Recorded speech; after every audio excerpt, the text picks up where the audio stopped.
आज आप एक ईवी लेने जाते हो, मान लीजिए 18 लाख रुपए की।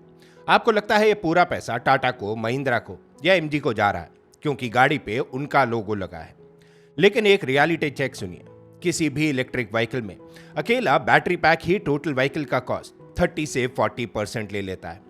दुनिया की कोई भी ईवी फिर क्यों ना हो, मतलब आपकी जो 18 लाख की गाड़ी है उसमें लगभग 6 से 7 लाख रुपया सिर्फ बैटरी के अंदर चला जाता है। और यहीं से शुरू होता है असली ट्विस्ट। उस बैटरी के अंदर जो लिथियम है, जो प्रोसेसिंग हुई है, जो सेल टेक्नोलॉजी यूज हुई है, उसका सबसे बड़ा हिस्सा एक जगह से आता है और उस जगह का नाम है चाइना। और ये सिर्फ इंपोर्टेड कार्स की बात नहीं।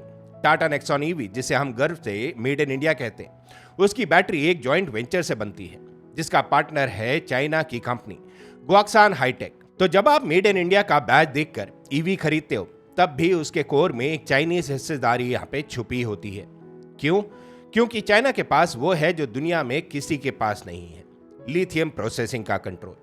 और आज बैटरी मैन्युफैक्चरिंग का ताज। और ये कंट्रोल सिर्फ आपके वॉलेट तक सीमित नहीं है। थोड़ी देर बाद हम आपको बताएंगे कि कैसे इसी कंट्रोल ने दुनिया के सबसे बड़े ऑटोमेकर्स फोर्ड से लेके सुजुकी तक का प्रोडक्शन यहाँ पे रुकवा दिया था कई दिनों के लिए। वेल, वाइड वर्ल्ड में आपका स्वागत है। यहाँ हम खाली हेडलाइंस नहीं पढ़ते, हम उस लेयर तक जाते हैं जो हेडलाइंस के पीछे छुपी होती है। चलिए समझते हैं ये पूरा कंट्रोल काम कैसे करता है इलेक्ट्रिक व्हीकल्स का। एक इलेक्ट्रिक व्हीकल कार के 3 बड़े लेयर्स होते हैं। सबसे पहला लेयर होता है रॉ मटेरियल, यानी लिथियम, कोबाल्ट, निकल या यहाँ पे रेयर अर्थ की हम लोग बात करें। दूसरा होता है रिफाइनिंग, यानी उस रॉ मटेरियल को यूजेबल फॉर्म में बदलना। तीसरा होता है बैटरी मैन्युफैक्चरिंग, यानी उस रिफाइंड मटेरियल से एक्चुअल बैटरी सेल बनाना। ये तीनों चीजें जो है वो किसी भी ईवी में बहुत इंपॉर्टेंट रोल प्ले करती हैं। ग्लोबल मीडिया और पॉलिटिशियंस का फोकस रहता है सिर्फ तीसरी लेयर पर, कौन सी कंपनी सबसे अच्छी कार बना रही है। लेकिन जैसा हमने अभी देखा, असली पावर पहले 2 लेयर्स में छुपी है। और वही लेयर्स है जहां चाइना ने पिछले 30 साल में इतनी चुपचाप ग्रिप बनाई है कि आज दुनिया की कोई भी ईवी कंपनी, चाहे वो टेस्ला क्यों ना हो, वोक्सवैगन क्यों ना हो या टाटा ही हो, चाइना के बिना एक बैटरी नहीं बना सकती। तो चलिए सबसे पहले समझते हैं कि रॉ मटेरियल आता कहां से है। वेल, लिथियम मोस्टली यहाँ पे ऑस्ट्रेलिया, चिली और अर्जेंटीना में मिलता है। कोबाल्ट का 70% से ज्यादा कांगो में है। रेयर अर्थ्स के डिपॉजिट चाइना, ब्राजील और इंडिया में भी हैं। तो अगर रॉ मटेरियल इतना स्प्रेड आउट हुआ है, तो कंट्रोल सिर्फ चाइना के पास कैसे है? ये वो कहानी है जो आपने समझनी है। एंड यही वो ट्रिक है जो बहुत कम लोग समझते हैं। ऑस्ट्रेलिया दुनिया का सबसे बड़ा लिथियम प्रोड्यूसर है, लेकिन ग्लोबली जो लिथियम प्रोसेस होता है उसका 67% चाइना में होता है। और ऑस्ट्रेलिया अपने लिथियम आउटपुट का 96% चाइना को ही रिफाइनिंग के लिए एक्सपोर्ट करता है। मतलब माइनिंग कहीं पे भी हो, प्रोसेसिंग सिर्फ एक जगह होती है, जो कि यहाँ पे चाइना है। ये बिल्कुल वैसे ही है जैसे कोई भी देश यहाँ पे क्रूड ऑयल निकाले, लेकिन उसको रिफाइन करने के लिए हर बार सऊदी अरेबिया भेजना पड़े। माइनिंग हमेशा एक शुरुआत रहती है, असली पावर है रिफाइनिंग में। और वही अगला लेयर है जहां चाइना ने अपनी सबसे बड़ी चाल चली हुई है। अब ये नंबर्स को ध्यान से सुनिएगा, क्योंकि यही है इस पूरी वीडियो का कोड। इंटरनेशनल एनर्जी एजेंसी की global critical minerals outlook 2025 report के मुताबिक दुनिया के 20 में से 19 सबसे इंपॉर्टेंट स्ट्रैटेजिक मिनरल्स में चाइना ही लीडिंग रिफाइनर है, एवरेज मार्केट शेयर के साथ, जो लगभग 70% बैठता है। ये कोई एक मिनरल की बात नहीं, ये ऑलमोस्ट पूरा पीरियोडिक टेबल है। अगर आपको यहाँ पे स्पेसिफिक नंबर चाहिए, तो रेयर अर्थ प्रोसेसिंग में चाइना दुनिया के 91% आउटपुट को रिफाइन करता है। और ये वही मटेरियल है जो ईवी मोटर्स और विंड टर्बाइंस में परमानेंट मैग्नेट्स बनाने के लिए जरूरी है। लिथियम में चाइना का रिफाइनिंग शेयर लगभग 74% है, निकल में 35% और कोबाल्ट में 80%। और बैटरी के लिए सबसे critical component LFP cathode material है, चाइना का कंट्रोल 98% तक पहुंचता है इसमें। ग्रेफाइट रिफाइनिंग में चाइना का शेयर 96% है और मैग्नीज रिफाइनिंग में 95%। जरा सोचो, बैटरी बनाने के लिए जितने भी कोर इंग्रेडिएंट चाहिए, उनमें से हर एक में चाइना का कंट्रोल 70% से लेके 98% तक है। ये मोनोपोली नहीं है, ये उससे भी बड़ा कुछ है। ये एक पूरा इकोसिस्टम है जो चाइना ने दशकों में बनाया है। और ये अचानक नहीं हुआ, ये भी आपको क्लियर कर दे। 1992 में इनर मंगोलिया के बाओटाओ शहर में खड़े होकर चाइनीज लीडर डेंग जियाओपिंग ने एक लाइन कही थी, जो आज प्रोफेसी बन चुकी है। मिडिल ईस्ट के पास ऑयल है, चाइना के पास रेयर अर्थ्स है। उस वक्त ये कैजुअल स्टेटमेंट लग रहा था सबको। आज चाइना के रेयर अर्थ माइनिंग में 70%, रिफाइनिंग में 90% और परमानेंट मैग्नेट प्रोडक्शन में 93% तक का कंट्रोल रखा है। डेंग ने 30 साल पहले जो बोला था वो आज यहाँ पे रियलिटी बन चुका है पूरी दुनिया के लिए, एंड इसीलिए कोई चाइना को यहाँ पे इग्नोर नहीं करता।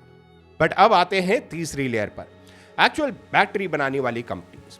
किसी भी ईवी में एक कंपोनेंट सबसे महंगा होता है, वो होता है यहाँ पे बैटरी। दुनिया की आप सबसे बड़ी ईवी बैटरी कंपनी कौन सी है, इसका जवाब सोचिए। क्या वो टेस्ला है? नहीं। क्या वो सैमसंग है? बिल्कुल भी नहीं। वो है यहाँ पे कैटल, एक चाइनीज कंपनी जिसका नाम ज्यादा लोगों ने सुना भी नहीं होगा। 2026 के पहले क्वार्टर में कैटल का ग्लोबल मार्केट शेयर 39.9% था। मतलब दुनिया में बनने वाली हर 100 बैटरीज में से लगभग 40 अकेली एक कंपनी से आती है। दूसरे नंबर पर भी एक चाइनीज कंपनी है, BYD। और ये सिर्फ 2 कंपनीज की बात नहीं, दुनिया के टॉप 10 बैटरी मेकर्स में 7 चाइनीज कंपनी थी और इनका कंबाइंड ग्लोबल मार्केट शेयर था 72.4%।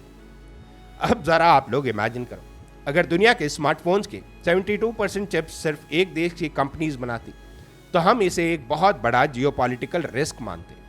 लेकिन बैटरीज के साथ, क्योंकि ग्रीन एनर्जी के नाम पर आता है, कम लोग इसे स्केल पे नोटिस करते हैं। अब यहाँ पे चलते हैं एक फोर्ड के इंसिडेंट में, जो काफी यहाँ पे इंटरेस्टिंग है।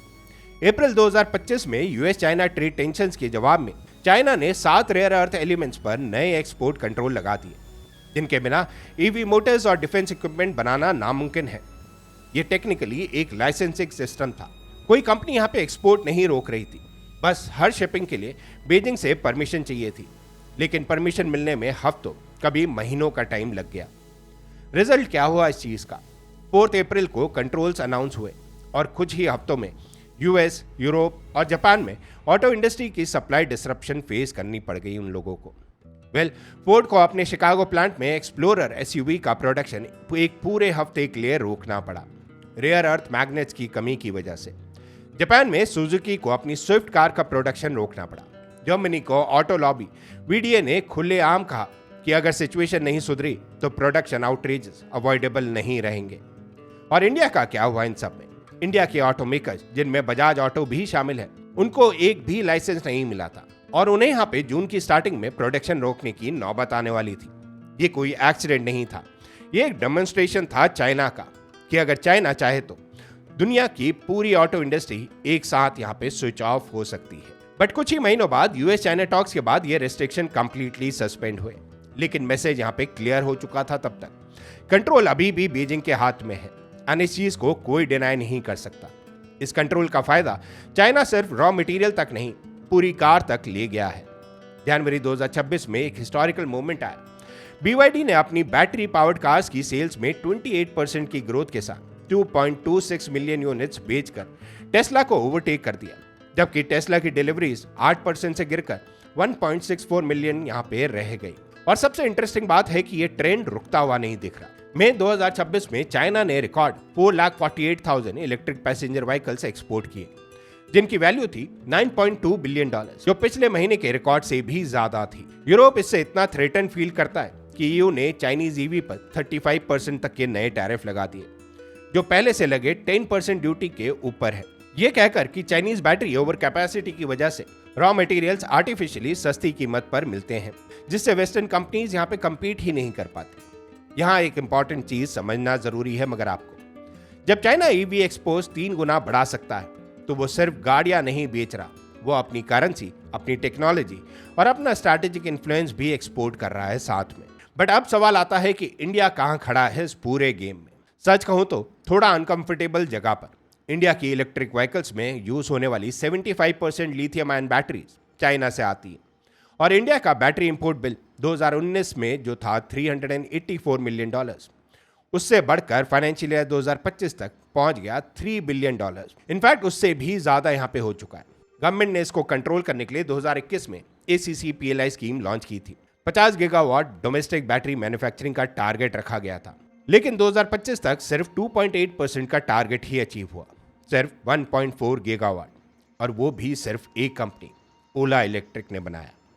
अच्छी खबर यह है कि जम्मू कश्मीर के रसाई में 5.9 मिलियन टन का लिथियम रिजर्व मिल चुका है, लेकिन एक्सपर्ट्स के मुताबिक उसे एक्चुअली माइन करके यूज करने के लिए अभी भी यहाँ पे 8 से 10 साल लगेंगे। बट इसी के साथ गवर्नमेंट ने नवंबर 2025 में एक rare earth permanent magnet scheme भी लॉन्च की है, जो डोमेस्टिक मैग्नेट प्रोडक्शन बढ़ाने के लिए है। तो इंडिया के पास रिसोर्सेज है, एम्बिशन है, पॉलिसी है, लेकिन टाइमलाइन अभी भी चाइना के फेवर में है। जब तक इंडिया अपनी खुद की रिफाइनिंग और सेल मैन्युफैक्चरिंग कैपेसिटी नहीं बनाता, तब तक हर इलेक्ट्रिक कार जो इंडिया में बिकती है उसके कोर में कहीं ना कहीं चाइना का हाथ होगा। तो अगली बार जब आप मेड इन इंडिया का बैच देखें अपनी ईवी पे, याद रखिएगा उस बैच के पीछे बैटरी के अंदर कहीं ना कहीं चाइना बैठा हुआ है।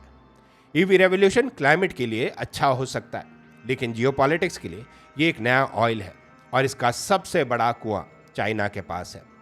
अगर आपको ये वीडियो इंसाइटफुल लगा तो लाइक ज़रूर करिए, चैनल को सब्सक्राइब करिए और कमेंट में बताइए क्या आपको लगता है इंडिया अपनी बैटरी इंडिपेंडेंस 2030 तक अचीव कर पाएगा।